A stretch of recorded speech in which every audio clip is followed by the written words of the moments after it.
Face masks at all times. The Queen will sit alone and William and Harry won't walk side by side. New details of the Duke of Edinburgh's funeral. Charles and Camilla had an emotional inspection of tributes as the guest list for Saturday's event was confirmed.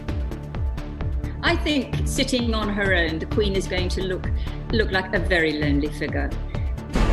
Also tonight, record waiting times in the NHS, almost 5 million on lists for operations.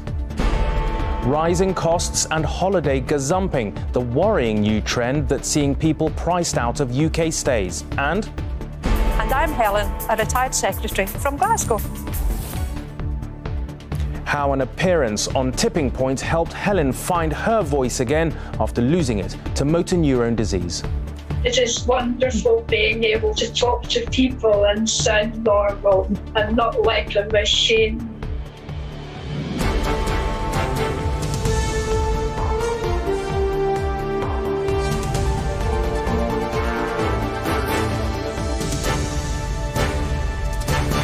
This is the ITV Evening News with Rageh Omaar. Good evening. Buckingham Palace has this evening confirmed the details for Prince Philip's funeral, including who will and who will not attend. It followed a process the palace described as very difficult, reducing the original guest list from 800 to 30 in line with coronavirus rules. Those attending will also need to wear masks. But while Prince William and Harry will walk behind the Duke of Edinburgh's coffin, they won't be doing it side by side. From Windsor, here's our royal editor, Chris Shipp. The flowers, which have been left outside Buckingham Palace since last Friday, have been collected and moved. Today, Prince Charles and Camilla went to see them and to read the messages of support for the Queen. It is often at moments like this when the reality of what's happened can hit home. Among the tributes here, a model Land Rover, similar to the one which will carry the coffin on Saturday. That Land Rover has now been seen for the first time. Just as the Duke approved the plans for his funeral, he also helped design this specially made Land Rover Defender, on which his coffin will be placed by the bearer party, so Prince Philip can make his short and final journey in Windsor. At 2:41 on Saturday afternoon, the Duke of Edinburgh's coffin will emerge from the state entrance of Windsor Castle and will be placed on the Land Rover. At 2:44, the Queen, wearing a face mask, will join by car. The procession steps off at 2:45. 9 members of Prince Philip's family will walk behind it. William and Harry will not walk side by side. Princess Anne's son, Peter Phillips, will be between them. 8 minutes later, the procession arrives at St George's Chapel. As Prince Philip's coffin is carried up the steps, it will pause at 3 o'clock for the national minute's silence. The Queen will be waiting inside St George's Chapel just in front of the altar. There will be just 30 people in here, including 3 of Prince Philip's German relatives. All will be wearing masks, all will be sitting apart. The Queen sitting 2 metres apart from her closest family, she's going to cut quite a lonely figure, isn't she? She's not unique. Families up and down the country, all over the world, have been experiencing this kind of funeral and losing their loved ones at a time when you can't be hugged even. The Queen has also decided that no military uniforms will be worn, as is tradition. This was the funeral of the last royal consort, the Queen Mother. The issue of Prince Andrew stepping down and Prince Harry leaving was too difficult to resolve. Outside the gates of Windsor Castle, the flowers keep coming and keep being moved to limit any crowds. The bouquets are taken inside the castle and have created a carpet outside the chapel where Prince Philip will be laid to rest. Now, given their very public falling out, it was perhaps inevitable that a lot would have been written and a lot would have been said about where Princes William and Harry were positioned in the procession. But the Queen is determined the focus will be on her husband on Saturday, not on family wrists and not on uniforms. There was a real-time military rehearsal in here today because the military want to get this as precise and as perfect as the Duke of Edinburgh would expect it to be. OK, Chris in Windsor, thanks very much indeed. NHS bosses have told ITV News it will take years, not months, to clear the backlog of millions of operations caused by the coronavirus pandemic. The number of people on a waiting list in England has now hit a record of 4.7 million. 400,000 of them had been waiting longer than a year, many of them in constant pain. Juliet Bremner reports on the post-pandemic pressures facing the NHS. Every painful step reminds Chris Boutil of the toll the pandemic's taken. The 71-year-old former care worker should have had a hip replacement 13 months ago. He's still waiting. It's been a very bad year. The pain's increased, the medication's increased, painkillers, and I can see no end to it. And while I appreciate that I have to go on a waiting list, I do realise that there are 4.7 million other people in my sort of condition and position. In England alone, 4.7 million people were waiting to start hospital treatment at the end of February. Before the pandemic took hold in 2020, around 1,600 patients had been waiting for more than a year. But now, after COVID, that number has shot up to almost 400,000. During the latest wave of COVID, staff were diverted to intensive care. NHS trusts admit it could take years to clear the waiting list for non-urgent operations. How long do you think it's going to be before we get through this backlog? We should be under no illusions. This is going to take place over years, not months or weeks. What we've got to remember also is that there were many people who needed treatment who haven't yet come forward for that treatment because of the pandemic. The government's announced a £1 billion fund to help speed up elective surgery, but they're being warned that exhausted doctors and nurses need a rest. It's one of those times when you're going to have to take a chance to give people a break to enable them to come back renewed. If we don't do that, what we are going to see are huge numbers leaving. But for hundreds of thousands like Chris and those waiting for crucial cancer referrals, that means an even longer wait. Juliet Bremner, ITV News. Downing Street has rejected suggestions Boris Johnson intervened in a bid by Saudi Arabia's Crown Prince, who's accused of being behind the murder of journalist Jamal Khashoggi, to buy Newcastle Football Club, but admitted there had been contact. It's claimed the Prime Minister asked one of his most senior aides to investigate after the deal ran into difficulties. It follows criticism of former Prime Minister David Cameron for lobbying on behalf of Greensill Capital. Our political correspondent Libby Vina reports. It's a lobbying allegation that goes to the heart of number 10. Did Saudi's Crown Prince try to enlist the help of Boris Johnson, whom he met in Riyadh in 2016 and later in Downing Street, in an abortive bid to buy the Premier League club, Newcastle United? Today, number 10 confirmed there had been contacts over the deal, but denied that amounted to intervening. A spokesperson said the Prime Minister asked Lord Lister, a top aide, to check on the progress of the talks as a potential major foreign investment in the UK. He didn't ask him to intervene. Earlier, visiting Dartmouth Naval College, Mr Johnson explained what he hoped his inquiry into lobbying, one of 6 now underway, would achieve. I think the most important thing is for us to get to the bottom of it properly, and I want all ministers and civil servants to be making, the information that needs to be known. The man charged with advising on business appointments, Lord Pickles, was quizzed by MPs today about civil servants holding 2 jobs. What most people find extraordinary is that they're continuing to have commercial experience when they're working for the government. Do you think that those arrangements should continue to be allowed? It shouldn't take place unless it could be taking place within a very clear, tight, regulated system. And I think part of the problem we've got is it just not being clear where the boundaries lay. In fact, I hope this doesn't sound rude, there doesn't seem to be any boundaries at all. The fact that Lord Pickles has just 4 staff to vet appointments might explain why some believe they can escape scrutiny, but many more may find themselves in the spotlight as lobbying allegations continue to emerge. Libby Vina, ITV News, Westminster. In the United States, the former police officer accused of killing George Floyd by kneeling on his neck says he will not give evidence at his trial. Have you made a decision today whether you intend to testify or whether you intend to invoke your Fifth Amendment privilege? I will invoke my Fifth Amendment privilege today. Derek Chauvin said the decision not to take the stand was his own. Closing arguments are expected on Monday before the jury begins its deliberations. George Floyd's death, whilst being restrained last year, led to Black Lives Matter protests worldwide.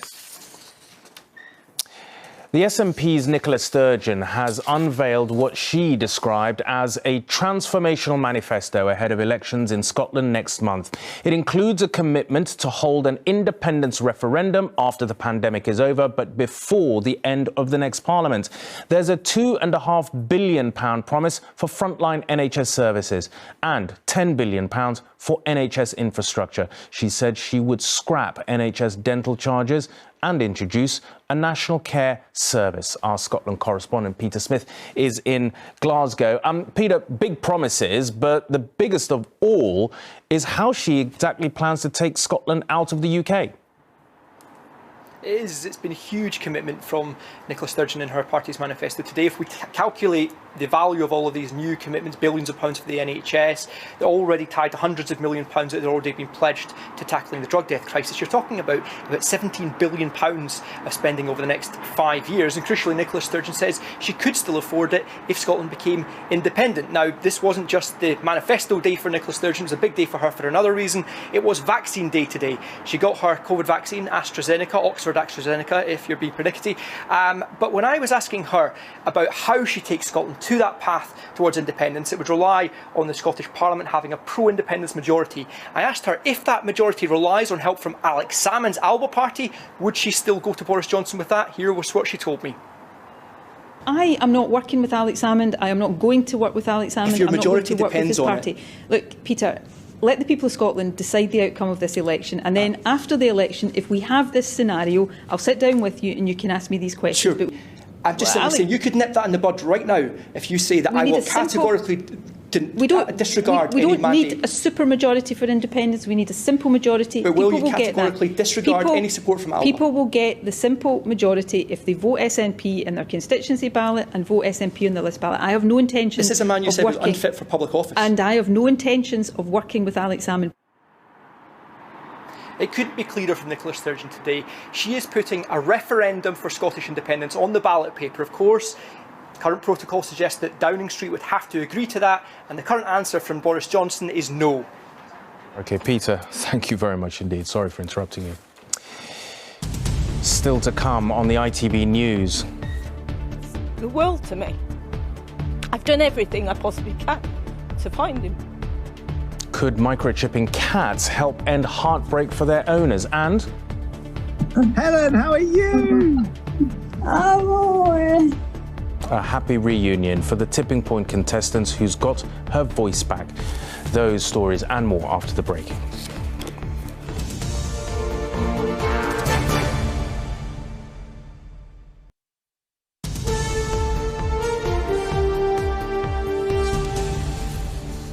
Welcome back. The uncertainty over foreign travel this summer has led to a big rise in demand for British breaks. The booking frenzy is leading some to go to extreme lengths by attempting to gazump others, offering to pay double what is usually charged. According to figures given to ITV, in July, UK holiday bookings are up 85% on last year. In August, they're more than double. That demand has forced prices higher, up more than 40%, adding an extra £273 to the average seven-night peak season stay. Our consumer editor Chris Troy reports on the staycation scramble. Welcome! As they burst back into life, UK holidays are booming. But our new research shows rising prices casting a cloud over the summer. I'm just going to show you how to light the fire. Rowena Owen runs a holiday letting agency in Kent and is finding some tourists are already resorting to desperate tactics. We've been approached by guests asking to pay even double the value of the property in order to kind of get in on the property, to gazump the guest that we've already got, which is I've never heard of in all my years of holiday letting. Many people may think that a foreign holiday still feels too uncertain this year, and that makes all of this more inviting than ever. UK tourism sees 2021 as a way to convert thousands who usually travel abroad. Like many in the industry, this boating firm on the Norfolk Broads has price rises.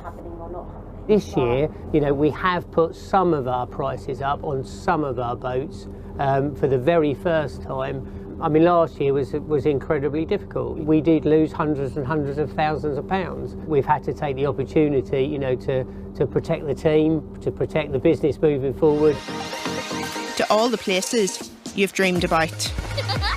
Britain's tourism officials say pricing is realistic for the most part, but they warn firms to avoid costs that could have a negative impact. I would urge businesses to be sensible about their pricing through the summer, because this is our shop window. This is the moment that people want to come and holiday at home, and people won't do that if they feel they're being taken advantage of. All seems set for this to be the summer we become a staycation nation, with no doubt that millions have the desire to get away. The question now is whether they have the money. Chris Choi, ITV News. And you can watch Summer Holidays What's the Truth tonight at 7:30 on ITV and later on ITV Wales, STV and UTV. Outdoor hospitality in Northern Ireland is to be allowed to reopen at the end of the month, earlier than had been expected. Ministers also announced tonight that hairdressers and beauty salons can reopen next Friday. The BBC's decision to clear its schedule following the death of the Duke of Edinburgh has received a record 110,000 complaints. The BBC said the decision reflects their role as the national broadcaster. And M&S is taking legal action against Aldi over its popular cake, Colin the Caterpillar. The retailer says Aldi's Cuthbert the Caterpillar is too similar and wants it to remove the product. Aldi has declined to comment. Millions of cat owners could soon be facing fines of several £100s if they fail to get their pets microchipped. The government's considering the move after thefts jumped 12% in the last year. Currently, the rules only apply to dogs, but as Stacey Foster reports, that might be about to change. It's been 6 weeks since Tigger was last seen. His owner, Sophia, has been looking for him every day. She's convinced he's been taken. Sophia told us what it would mean to her to have Tigger back home. Everything.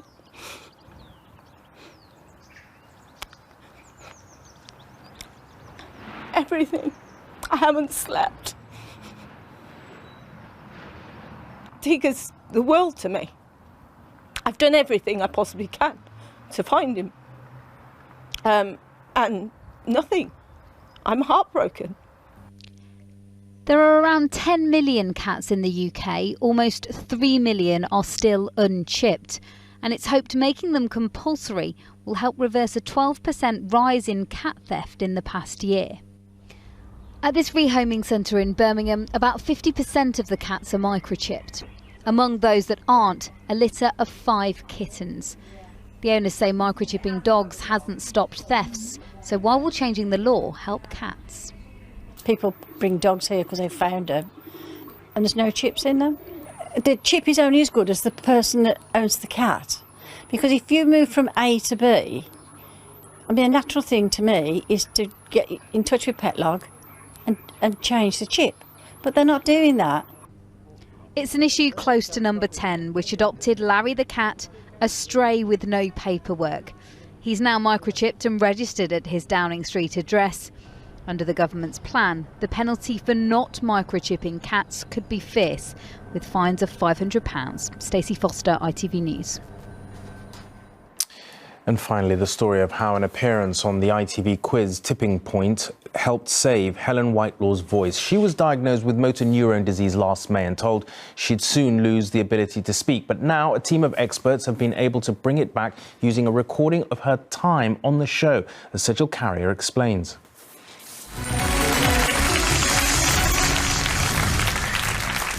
I'm Helen, a retired secretary from Glasgow.